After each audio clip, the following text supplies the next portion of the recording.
और जयपुर में यज्ञ आचार्य एवं meditation expert doctor Nirmala Sewani और एनी मिलर लिखित पुस्तक मौन अ मीटिंग विद साइलेंस का विमोचन पाणिग्रह परिसर में हुआ।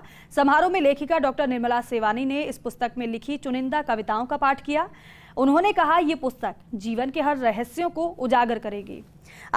यजुर्वेद में डॉक्टरेट उपाधि प्राप्त डॉक्टर निर्मला सेवानी ने कहा कि उन्होंने छोटी छोटी कहानियों में यज्ञ विद्या, बीज मंत्र से लेकर मंत्र विस्तार, जीवन दर्शन, मेडिटेशन और वास्तु विद्या समेत समसामयिक संदर्भों को सूक्ष्मता से समावेश किया है।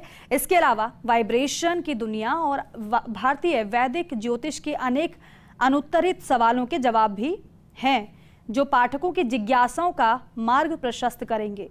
विमोचन समारोह में बक्सन ग्रुप के CEO doctor Satyendra Singh Bakshi, First India CEO एवं managing editor Pawan Arora, First India के डायरेक्टर वीरेंद्र चौधरी ने शिरकत की। रिटायर्ड आईएएस अपर्णा सहाय भी इस दौरान मौजूद रहीं। इसके अलावा नामी फोटो आर्टिस्ट सुधीर कासलीवाल समेत शहर के कई गणमान्य लोग मौजूद रहे।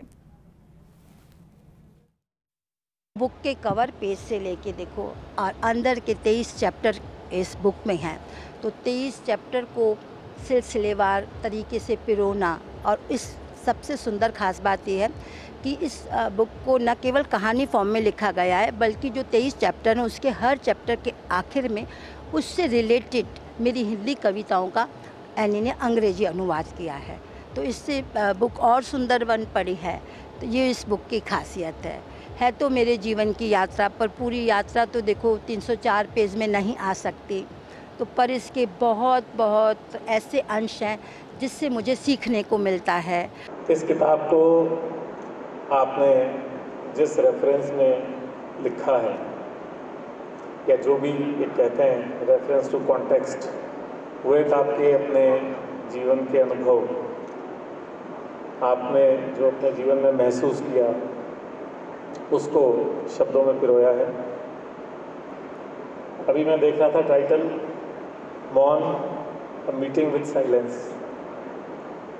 तो किताब के बारे में तो अपर्णा जी ने भी बहुत कुछ बता दिया है, और मैं ये समझता भी हूँ और मैं चाहता भी हूँ कि आप सब लोग ये किताब लेकर के इसको और पढ़ें और इसकी और व्याख्या करें अपने हिसाब से। लेकिन अगर मैं इस किताब का अपने संदर्भ में, अपने रेफरेंस में टाइटल रखता, तो मैं रखता अ मीटिंग विद योरसेल्फ। मौन अपने आप से साक्षात्कार करने का, अपने आप से मिलने का, अपने आप को जानने का सबसे बेहतरीन और शायद एकमात्र तरीका है, एकमात्र उपाय है। मौन ही वो शक्ति है जिससे आप अपने भीतर की शक्तियों को, विधाओं को जान सकते हैं, जागृत कर सकते हैं।